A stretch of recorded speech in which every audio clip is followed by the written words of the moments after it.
Okay, shall we roll? Yes. Okay. Well, thanks everybody for the invitation to give the keynote here.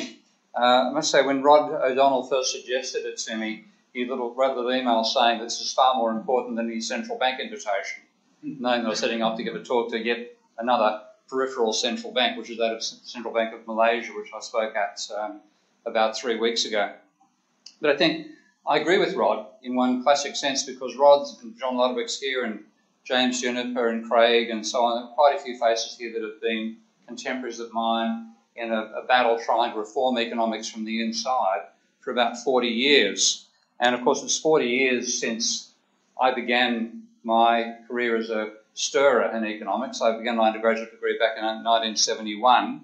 And if you look at what's happened to economics in that time, and take a little line out of Hitchhiker's Guide to the Galaxy, that the dolphins left voluntarily, economics has been losing itself in academic teaching for that whole period. Because if you go back to that time, you find that back in 1971 to 73, if you look at the proportion of a business degree of any description, how much of that was economics?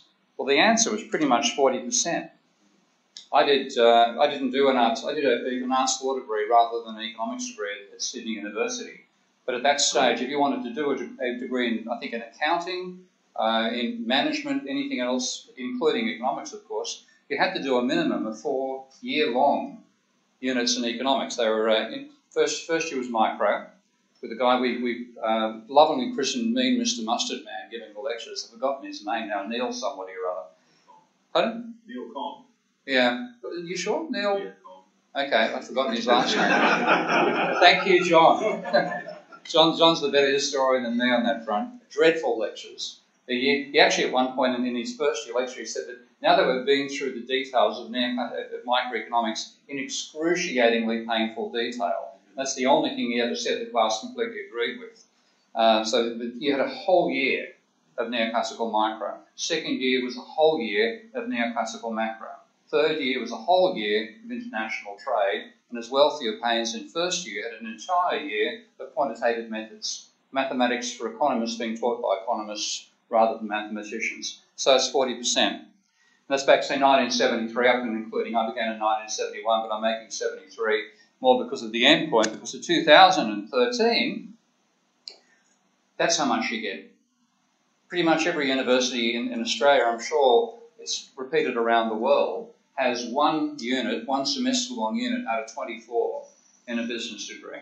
So if you do your typical thing and do a bit of a linear regression, that's what you get. And the question is, well, you know, what's causation? Well, it happens to coincide with my career in economics, and maybe it's all my fault.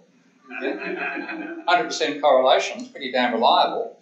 But I think actually it's got something else to do with it than my little middle role. It's more what economics has done to itself. And it keeps on doing it.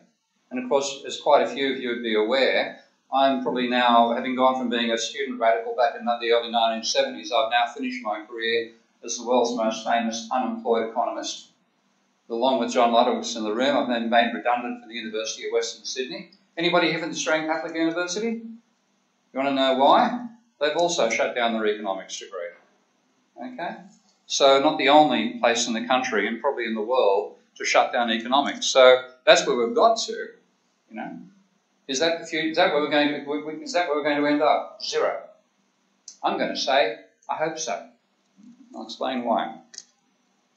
Let's go back a bit. Why did economics fail so abjectly in terms of hanging on to that proportion of academic education that it used to do? Well, the reason is because it's not the world's most popular subject. And that's not only with its students. It also aggravates and annoys most other business economists, business academics, even if they have a certain amount of economics envy. You know, a game theory paper from 20 years ago works as a paper in management today. There's that certain amount of that behaviour going on. But simultaneously, most people in business are there because they couldn't stand economics. Okay? And they went across and did something different because economics said that's not important. Who cares about product differentiation or management or marketing? You know, that's all stuff you need if consumers don't know their utility curves, which of course they do. so you can ignore them. And this is pretty much the attitude that I think most people take towards economics. You can't see the graphic so well, but unfortunately on the screen, but that has a whole bunch of people being led down into hell with the devil smiling broadly and waving forward in this direction. And one says to another, "Oh no, man, it's worse than I thought." And above the doors is a sign saying the Eternal Economics Seminar. So, and despite the fact that that's what most people think about economics, and frankly justifiably so, excruciating and boring stuff, the way that economists who were under attack about the number of courses they had in the business school responded to that was by emphasising the need to maintain the purity of the discipline. If you want to call that a strategy or a tactic, that's all they did. And I got my very first exposure to that back in the early 1970s.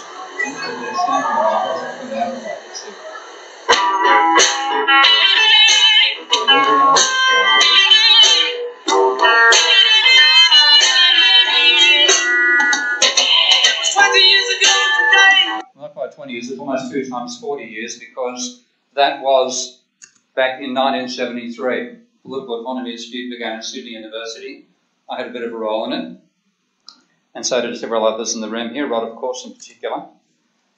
And on July 25 of 1973, just almost precisely 40 years ago, we had the day of protest about the nature of courses being taught in economics. And that caused, and you can see the demo in the background, that's a tiny fraction. We had you were there in 73, Rod? About 450 people turned up at the very first meeting we held about what to do in economics. About 10% of them came down out of the audience and organised the day of protest committee. The particular guy called Richard Osborne, whom, anybody remember Richard Osborne? Okay, Richard was actually a government student, and when we had the first meeting about what to do in economics, we weren't inspired by, or we were sparked by the fact that there was a strike in philosophy at the same time. The strike over the teaching of a course called Philosophical Aspects of Feminist Thought in the philosophy department. And the staff, back in the days when universities had internal democracy, do you remember that?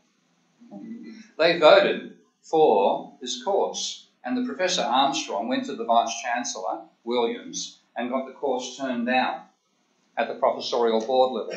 So the response of the Department of Philosophy was to say, we want to strike across the whole university to support us to bring this course back in, which they duly called and organised. Something like about 5,000 students were on strike out of about 17,000 at its very peak, and it just electrified in economics. I'd given up on any chance of change at this stage. I was a very early cynic about any chance of reforming economics until Gavin Butler barreled me in the court of the approach to Merriam the building, saying, you've got to use this strike in economics, in philosophy, to spark something here. I said, no point, Gavin, total waste of bloody time. They're all a nerd over here. Nothing will ever happen.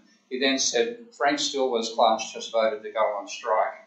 I think I set a world record running down to the SIC to get the printing press going. And off we go into the strike. Our own strike was immensely successful.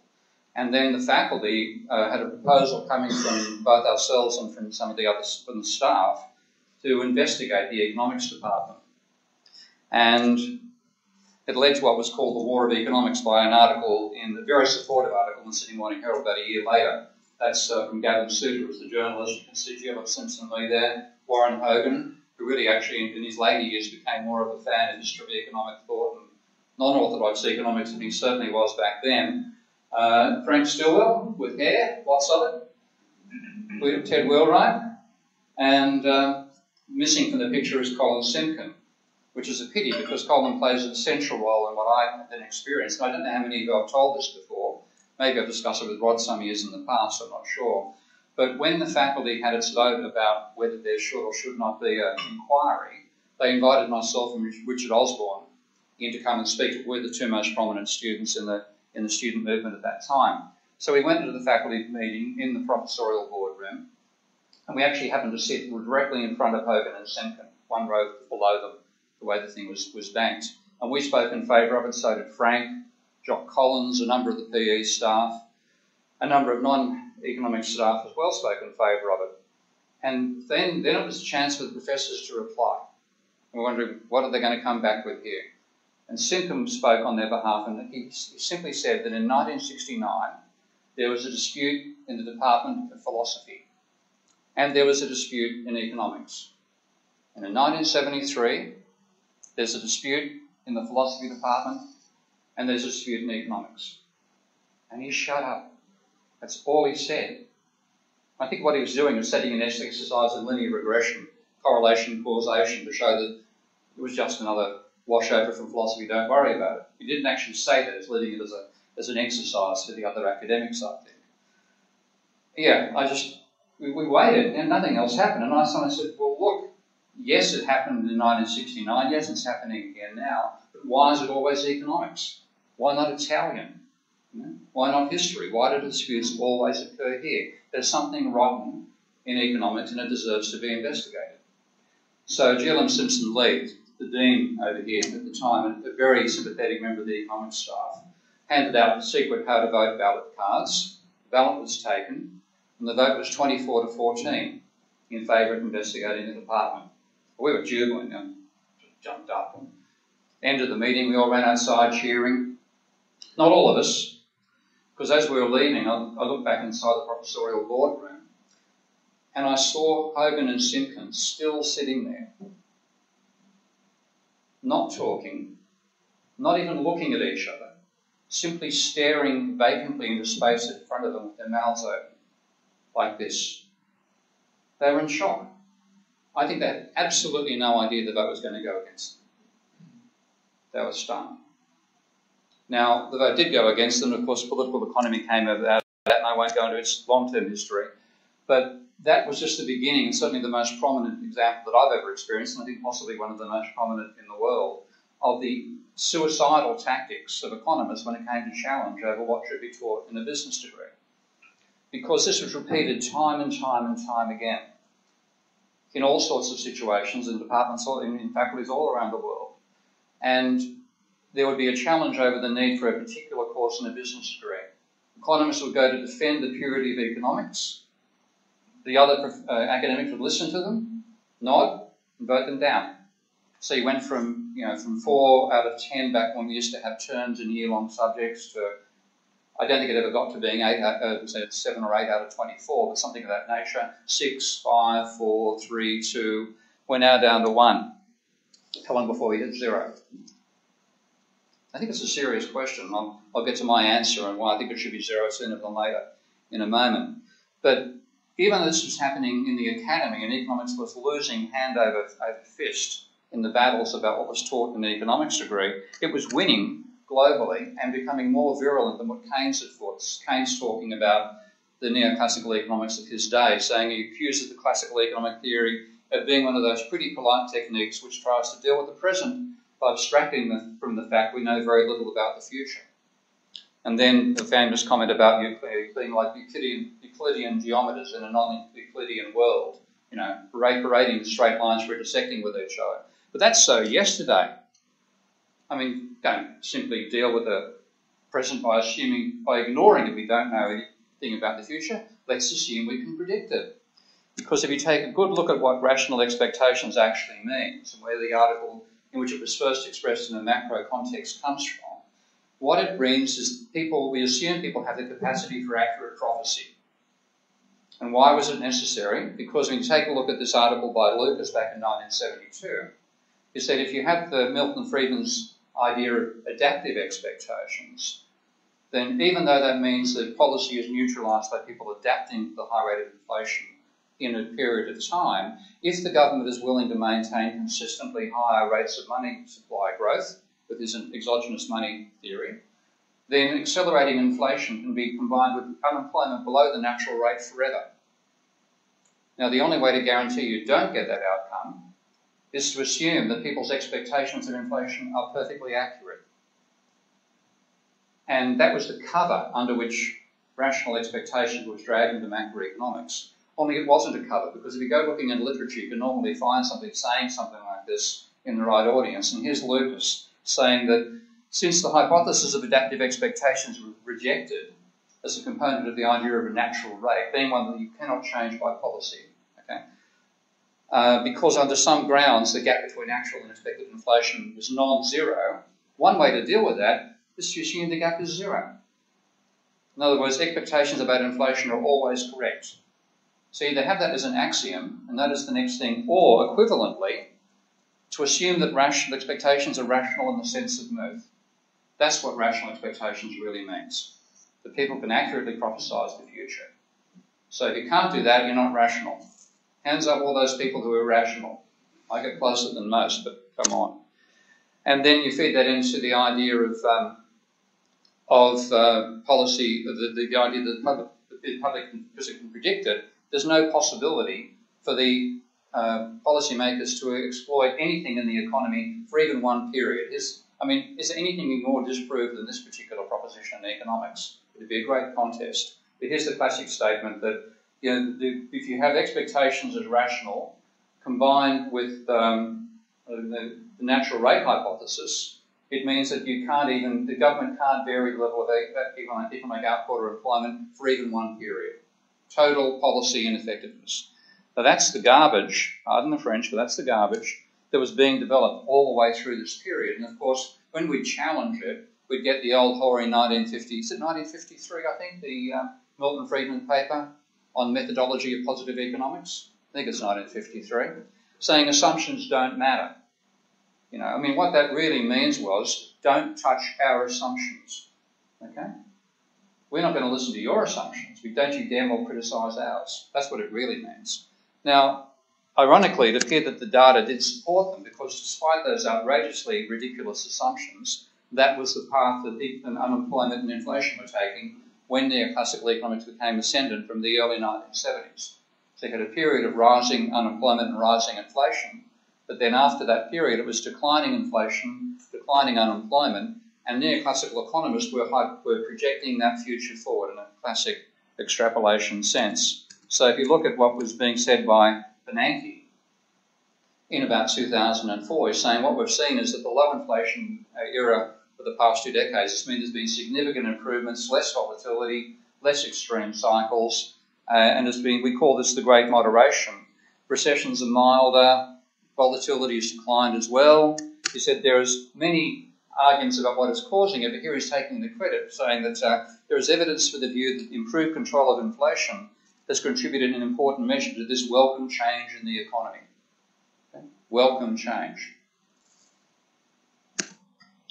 And at the same time as you had that attitude building up, with neoclassical economics becoming completely dominant in the political realm, you also had, even though they're losing the teaching battle in the academy, you had economic imperialism being touted as what was happening intellectually. In other words, economics was expanding into other fields of endeavour. Of course, Gary Becker playing a leading role there. But my favourite statement on this was actually by the guy who became Bush's economic advisor in 2004. It's Ed Lazaire. It's actually quite a nice bloke. I met him at the Adelaide Conference of Economists just after the crisis, and he was very, very forthright about saying how the state of mind that he was in and that all his cohort was in the Council of Economic Advisors when the crisis hit was panic.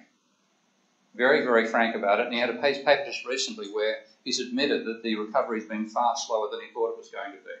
I'll talk a bit about that later. But here he's back in 2000 saying economics is not only a social science, it is a genuine science. It makes refutable implications. Well, we've got one, haven't we? What happened with that? And test them using statistical techniques. And here's a list of things that distinguish neoclassical economics from, or economics. Again, most neoclassical economists don't actually regard themselves as neoclassical. They're just economists. Okay? They don't realise the distinction. In fact, I had a funny exchange with Mark Thomas, who's a leading, and again, quite decent person, unlike some others I could name, but I had a nice interaction with him at a conference after we had a slanging match on Twitter. And in the slanging match on Twitter at one stage, he wrote back saying, I'm not a neoclassical economist. What the hell are you then? Austrian? Marxian? For God's sake. But to him, neoclassical meant Chicago. Okay? He was New Keynesian. That's not neoclassical. Tying them down is incredibly hard. But here's a list of things that Lazaire said define economic methodology. Rational individuals and maximising behaviour. Equilibrium. Now, I've seen you all know the comment from Gillespie to Joan Robinson, that economics is, it's funny to find out what economics is. It's the science of confusing stocks with flows. You heard that one? Okay, it's in the little title to the Godley and LeVar book on stock flow consistent modelling. But I mentioned that at a conference in Harvard recently at the law school, and one of the students there piped up with a brilliant line. He said, it's also the science of confusing identities with equilibrium. And I think it's actually a deeper insight into what's wrong. They believe to have identity, you therefore have to have equilibrium. You can have disequilibrium and identities still apply. And finally, focus on efficiency. So he said, therefore, it's taking over other fields of economics. And the paper is literally titled Economic Imperialism. I've linked to it there. Because back in the real world, all of this came totally a cropper in 2007, 2008. That lovely trend for falling inflation and falling unemployment became deflation and rising unemployment very suddenly. And the warning that economists gave to it, far from it. If you read the literature and try to find anything in neoclassical literature that was warning about it, you will find people like Robert Schiller, who's certainly on the periphery of neoclassical economics, and again, somebody who's very much data-driven. Joe Stiglitz, to some extent, a couple of minor warnings from Paul Krugman. There are some people being not model-driven who are seeing some warning signs, but all the model-driven ones were doing things like this. This is the OECD in June of 2007, saying that its previous outlook said that the US slowdown was not heralding a period of worldwide economic weakness. Instead, I love this bit, the economic situation is in many ways better than we've experienced in years. Our central forecast remains quite benign. Don't worry about that lump growing on the side of his neck. It's a benign tumour. It's a soft landing in the US. Would you like to have had a hard one? Okay. Strong and sustained recovery in Europe. Sustained strong job creation and falling unemployment. Now remember, they're telling this to politicians who are taking this stuff seriously, because politicians are professional narcissists. They're not experts. We realised that with Obama's performance, more so than I think many other people. The great wishes are put upon him, and he's done some good practical things without a doubt. But economic advice has fallen back on the economists. He trusts their numbers. He has to. Okay? They're not experts in economics. If they were, they'd be even worse, unfortunately. Now, of course, to show you how this trend continues, I found this one just recently, because the Federal Open Monetary Policy Committee releases its minutes gradually, and the December 2007 ones have just become available. So this is December, and we know the crisis started to hit really heavily in August. We actually date the crisis now from August 9, 2007, because that's when the Banque Nationale de Paris shut down 3 of its subprime exposed hedge funds in America. And here is so it's well and truly on, but this is what the Policy Research Advisory Unit of the Federal Reserve is telling the Federal Reserve. A benign picture, the same word. The economy avoids recession. They expected inflation, by the way, in terms of food and energy, but a modest edging off. They weren't expecting deflation. And he then says, so I tried not to take it personally when I received the note the other day that the board had approved more frequent drug testing for certain members of senior staff. I reckon they should give it to all the economists in general. And he said, but in fact, we're not going to use the excuse of mind-altering chemicals. All we can blame is late nights, Diet Pepsi and vending machine Twinkies. I think you can also blame dynamic stochastic general equilibrium models. So there was absolute panic when this thing hit. And again, what was really a good thing about meeting Ed Lozano, having a good chat to him in Adelaide, he certainly honestly conveyed that sense. As much as I'll knock him for what he wrote back in 2000 and what he also wrote in the report to the incoming Obama presidency, saying that if you do a linear regression over the scale of downturns and recoveries, the deeper the downturn, the faster the recovery has been the trend. I've knocked that, because it clearly wasn't the case. And if you look at the data, there's a time trend to it. That so-called correlation breaks down the closer you get to the current era. And of course, it completely collapsed when he forecasted forward. But he then came out honestly and said the recovery has been slower. It hasn't happened the way we thought. And that's a really very good, honest statement by him just recently, though he blames labour market search problems for why it hasn't come back together again. It's another story.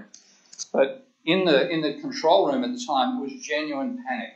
This is from Paulson's book, On the Brink, which, despite the fact that you make him slightly richer by buying a copy, I'd still recommend reading. He said, we need to buy hundreds of billions of assets, he's saying to members of Congress. We need an announcement tonight to calm the market and the legislation next week. What would happen if we didn't get it? I was asked. May God help us all, I replied. That's the scale of panic at the time. Now, what about in the academy? Now, again, I've got a bit more time as time goes on for Olivier Blanchard, because he's coming out and making more honest statements about the failure of IMF expectations about what would happen out of austerity and so on. But he published this paper, and it still takes my breath away.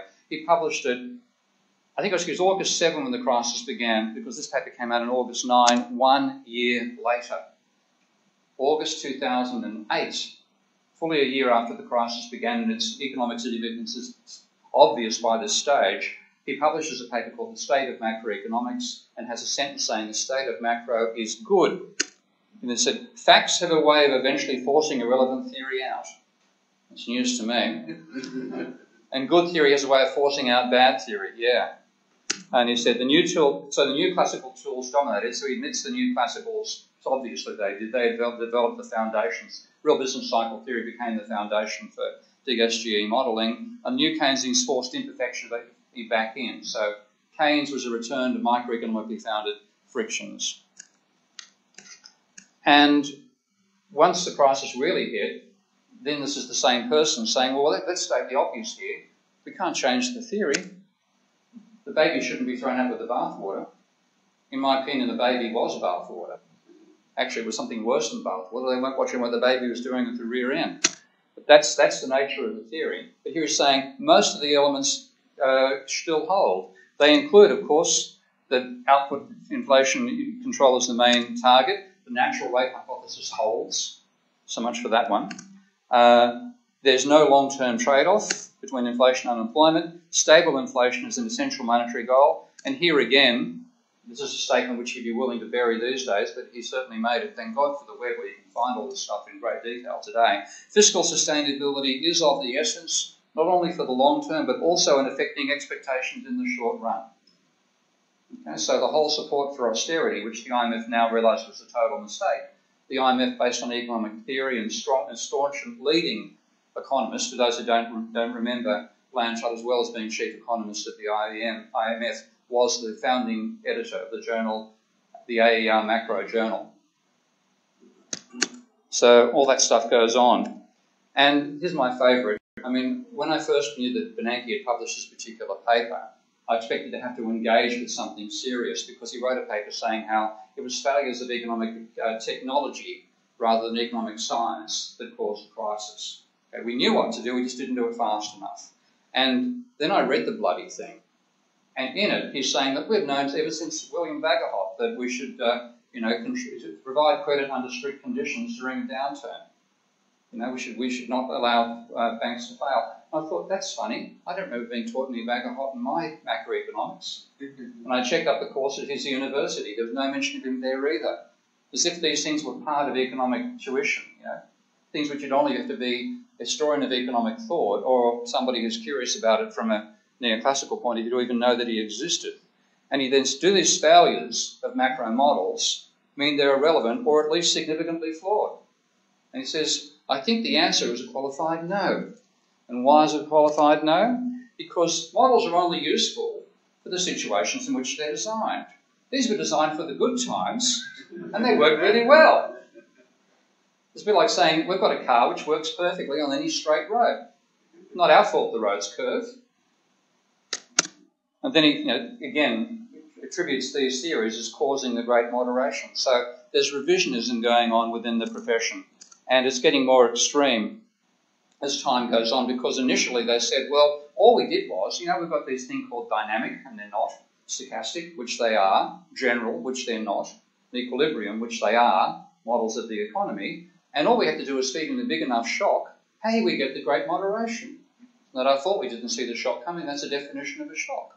So this is a paper by Ireland, who's again a leading neoclassical based in the University of Boston, I think, but you will find the same thing with a paper by Warwick McKibben, though I must admit Warwick McKibben's policy recommendations I often agree with back in Australia, and I think he's quite a gutsy person, the way he takes on both sides of the political parties as well. But here they're saying you can look at it and think we might need new theories. But why shouldn't we have new theories? Well, here's a lovely line here. Attempts to explain movements in one set of endogenous variables, like GDP and employment, by direct appeals to movements in another, sometimes make for decent journalism, but rarely produce satisfactory economic insights. In other words, you can't explain anything using anything endogenous. So the weather out there, we can't explain it. What must be happening must be meteors from Mars causing the waves to form in the ocean. Ignorant of other parts of economics. And then when he says, well, now we have to look at these basic little micro models and see if we can bring in facilities that make the models reproduce the crisis. And hey presto, if we feed in enough shocks and keep them going for long enough, we can reproduce the Great Recession. And what it then shows you is how useful these models still are. Okay. So back defending the citadel. And there's talk of revolution, of course. There are neoclassicals saying, let's change everything. Let's go back to John Hicks and ISLM. Now, they don't know, and I've been trying. I mean, one of these days, I'm probably going to walk up to Paul Krugman and shove a copy of the Journal of Post-Keynesian Economics, 1980-81, into his mouth and say, take it out and read the paper by Hicks. Because, as we all in this room most know, Hicks abandoned ISLM in 1980-81. And this is Hicks from that paper saying, why can't you use ISLM? He said, because it requires you to believe the economy is in equilibrium at all times. But looking back from when he wrote the paper, look at 1975, he said, we know the economy was not in equilibrium. There were plans that people had that didn't get carried out. There were surprises. He said, but to use ISLM, we have to pretend this doesn't matter. And he said, and that's what we often do, but it's dangerous because it's precisely when there's a turning point in history that assumption of equilibrium applying is most likely to be false. And he concluded, therefore, that ISLM is only a classroom gadget to be superseded by something better later, if only it had been, only when equilibrium methods are not a bad idea, when he just said they're always a bad idea. And when it comes to how they're talking about people like myself now who are fighting them in the public domain, for a while they just ignored the fact that various groups said we called the crisis first. But recently I managed to particularly annoy one jerky little a neoclassical called Noah Pinion, or Noah Smith. And within 2 hours he had a blog up critiquing me, which is then, I was going to ignore it, because it's just a totally childish effort. Until, first of all, this tweet occurred from a neoclassical with about 38,000 followers on Twitter. And then Krugman also linked it with saying how it was a good case study, looking at my failure, the overblown nature of my own claim to have predicted the crisis. Well, this is the case study, and as part of it, he says, what's Keynes' success rate? Now, how many earlier predictions of imminent global recession has Keynes made that did not materialise? Okay. He says, according to this website, and I'll detail it in a moment, Keynes was predicting an imminent global recession as early as 1995. It was 12 or 13 years later before his prediction came true.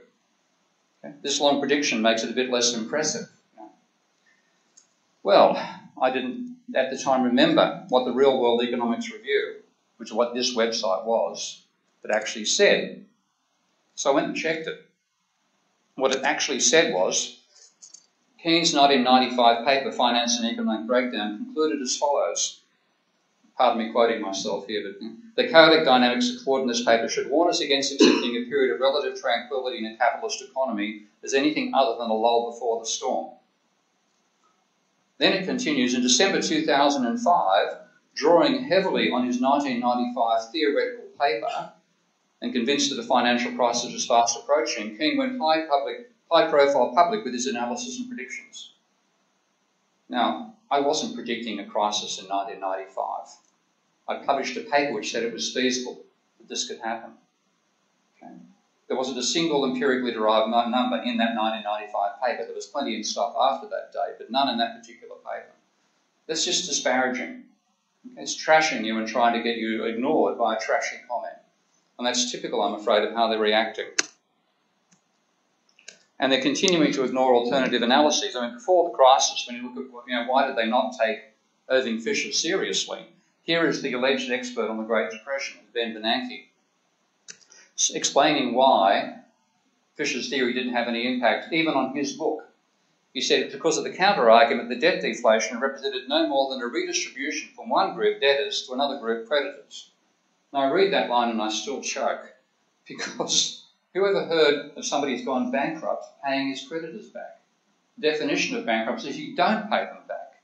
They both lose. So even on its own grounds, it's a load of bollocks. But he then continues to say that without any implausibly large differences between debtors and creditors, pure redistributions, that's what debt is seen as from the loanable funds and exogenous money point of view of neoclassical theory.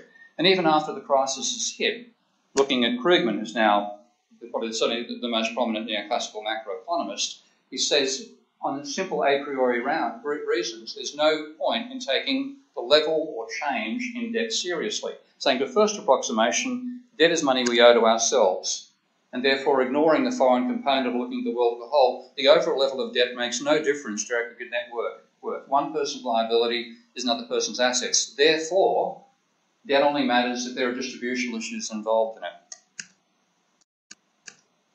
Now, that should mean that therefore this is obviously irrelevant. Look, this clearly got a correlation of zero, ain't it? This is the rate of change of debt as a percentage of GDP and the US unemployment rate from 1975 to today, with a correlation coefficient of minus 0.77. I haven't done the stats, but I gather that's significantly different from zero. Mark, can you help me out one day? You're right. Okay. This is my favourite. This is the second order, the second differential of debt, more roughly estimated, combined with the rate of change of unemployment. And over a period of 1955 to today, correlation coefficient there is, this is mortgage debt, mortgage acceleration, household price change in America. Correlation coefficient over 55 years plus is 0.74. Again, I think it's slightly different from zero. Any empirically oriented discipline should be checking this sort of stuff out. Economics continues ignoring it because of those a prioris and ideological biases. Now, there are some rays of hope. Rod mentioned the central bank invitation when he first twisted my arm to turn up, and I'm delighted that he did, mate. They are actually looking for change. Central banks and treasuries report to politicians who are no longer satisfied with imaginary numbers, because the imaginary numbers are turning out to be false almost all the time. The politicians front a press conference, give their numbers, they're wrong. A month later, or 3 months later, they're laughed at yet again. After a while, politicians can turn pretty nasty. The people who give them bad advice all the time. That's starting to happen now, and that's why I'm getting increasing number of invitations from central banks and treasuries. Other disciplines, anthropology, law, and a whole range of others are writing interesting books on the issue of debt and money, issues that neoclassical economics ignores. This is one I've just read recently by Felix Martin called Money, the Unauthorised Biography. Excellent detailing of the nature of money and the historical development over time and why neoclassical theory is so wrong. David Graeber's Debt for the last 5,000 years, based on Michael Hudson's research to a large degree. Very, very good book. So there are people who are saying, if you guys don't want to talk about money, we'll talk about it. Taking over a major part of what actually is economics, but is left out of economic theory. And the social media, this is a brilliant new animated YouTube video done by Dirk Bessemer about why money is endogenous and what that does to the nature of macroeconomics and so on. Highly worth having a look at. I've got a page on here. I think it's okay. Yep. The media has also changed. Anatol Koleski would not, I think, object to me describing him as a cheerleader for neoclassical economics back when he edited the Economist and in his early days in the Financial Times and so on. And then, and actually, he was one person who parroted how fantastic direct moderation was, just as it was starting to break as well. Now he said, look, I got it all wrong. I was totally conned by the neoclassicals. He's now the chairman of the Institute for New Economic Thinking. So there's a real positive change there. John Harvey is a post-Keynesian, a prominent post-Keynesian column in Forbes. I've got my own stuff in The Spectator. So the media is opening up for us. And even comics are. I don't know, you can see the photograph so clearly, but can you guess who the bloke is next to me? He's not the Messiah, he's just a naughty boy. Terry Jones. He's doing a documentary on economics. Okay, that'll be coming out hopefully around October. So hopefully humour will give us more of a weapon than intellectual battles have done in the academy. There's also computer software now makes a huge difference over what was possible in Keynes's day. That's an illustration from NetLogo. This is my own program I've helped write with the help of a grant from INET, called, which I call Minsky, which enables me to do dynamic modelling, system engineering style, and uses accounting concepts of double entry bookkeeping as an essential part of the modelling process. And that leads me with my proposed, first of all, the next issue, that you should never let a crisis go to waste. And this one isn't over. If we extrapolate from where we are right now in terms of the level of private debt and how fast America was deleveraging from the beginning of the crisis, it's actually releveraging a bit now. But if that deleveraging kept on going at the pace it's currently running, when you look back, that's what happened back in the Great Depression. Debt levels peaked at 240% of GDP and then fell to 45% by the end of the Second World War, which played the major role in reducing debt, by the way, not what happened during the Depression itself. It would take until 2033 before we're back to the same level of debt that America had back in 1960, private debt. So this crisis could go on for another 2 decades. There's plenty of time to turn it around. But I'm going to suggest we should do it more rapidly by finishing the job that neoclassical economics unintentionally started, and that's leading to its own extinction. Looking at this tendency down here, as I said, we're heading down towards the 0 mark. Extrapolate that forward. Well, the only thing stopping us from hitting 0, there is in fact a 0 lower bound, or it's a 1 lower bound in this particular case. Accountants require their students to do 1 course in economics as their accreditation as accountants. Now, what if, and of course that first year course, which a lot of you are forced to teach now, I'm glad I've never had to teach it, but that's in my days at New South Uni, that's the cash cow that keeps neoclassical economics ticking over, and the remainder with a handful of students who go on to do honours degrees and PhDs. Why not kill the cash cow?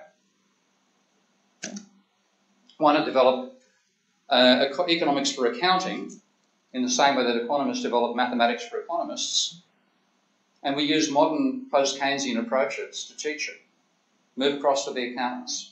They're actually allies these days. What's being done by not monetary economists like myself, like the modern monetary theory group as well, is using double entry bookkeeping accounting concepts in building macro models. This is a little illustration here using my Minsky model.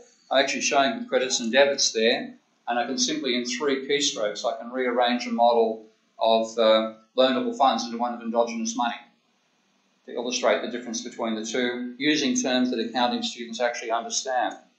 So I think the way to get this over, they don't want no evolution.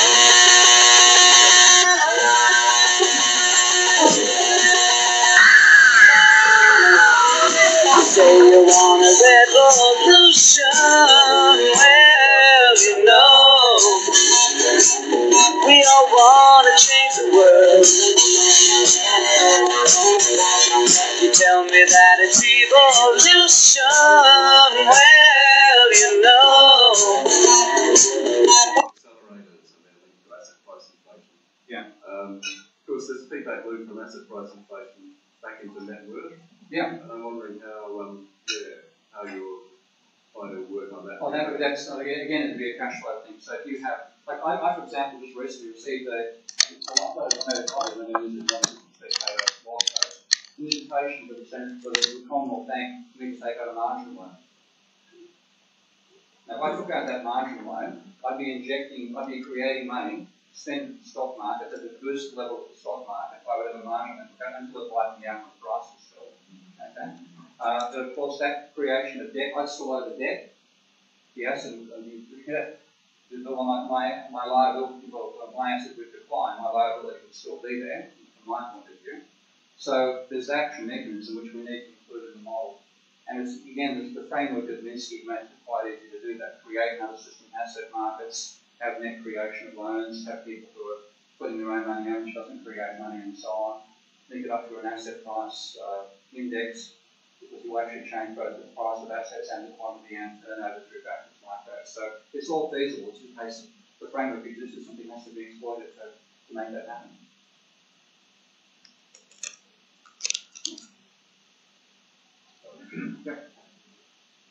I think on the macro side, one of the real limitations is that you don't economics really doesn't address the issue of landlords.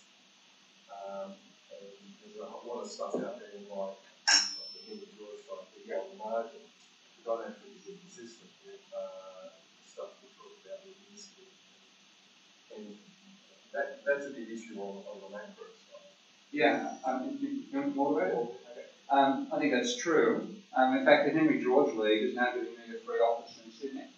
Because they like what I'm doing. I think the fundamental way which I see a commonality with them and social credit and all these other fringe groups that have been around for fighting another losing battle for a century themselves is they're all against unearned income. Okay? That's what they're really against. And they have different focuses where they see it coming from, and they like what I did because it's the same story. But when it comes back to land, that comes back to me to a point that I'm actually working with some economists on right now, which is where does value come from? Because the argument that George is giving, a large part of value comes from land, very much regarding rent analysis behind it. It's seeing land as an unacknowledged factor of production. Well, the point of view of physicists is to say if there wasn't free energy coming in from the sun, whether or not there are clouds blocking it on a particular day, if there wasn't that free energy coming in, there would be no production to begin with. So the only people who had an adequate theory of value in that sense were William Petty and the physiocrats, and it's all gone already ever since then. So if you properly included the second law of thermodynamics and see production as a local reversal of that, which therefore needs to have a balancing, the accounting balance is more than that much extra waste being created to the extra oil you create in production. Then you've incorporated, you've begun to incorporate the whole land, unutilized resources, energy, and so on into the framework. So that's also feasible in the NIST framework I've shown you. It's just a question of having oil production itself. And Bob Ayres, who's a leading ecological economist, physicist, is working on energy-based theories of production as part of that. So I want to definitely expand in that direction. So yeah. It's certainly an area where you can talk about our economic story, but also through discussions of land and property, we can go on the business side right up. Yeah. And similarly on the microeconomic side, if you start to get away from the neoclassical view of having a unity of labour, and then you start raising up all sorts of discussions of labour being heterogeneous and therefore where does the energy come in, where does the entrepreneur come in, and then again by calling it their economic story, you can start raising up. And that's part of my point, because the reason that this is not being done in the economics is neoclassical economics has driven it all out. And we actually need to bring them back into the fold. We can't do it in the economics itself. We're more likely to be successful doing it if we're based in accounting departments or business schools, many non-orthodox economists like John Legg and so on. I think John Keane was actually in business school towards the end of his career as well. And those, there's been more amenable places. That's where you can teach Schumpeter. That's where you can teach physiocrats even if you want to. You can teach land arguments there. You can teach labour differentiation. You've got Michael Porter's work being an extension of Schumpeter's in some ways. All that sort of stuff is very, very happily in non-economics departments. So we need to see ourselves as working with them from the outside of economics. But I'm saying there's no chance to leave a mutiny on the boundary. We have to leave. I'd like to introduce Gillis McLean, and this is looking at higher education and policy. So we're looking at the effects of increasing participation rate on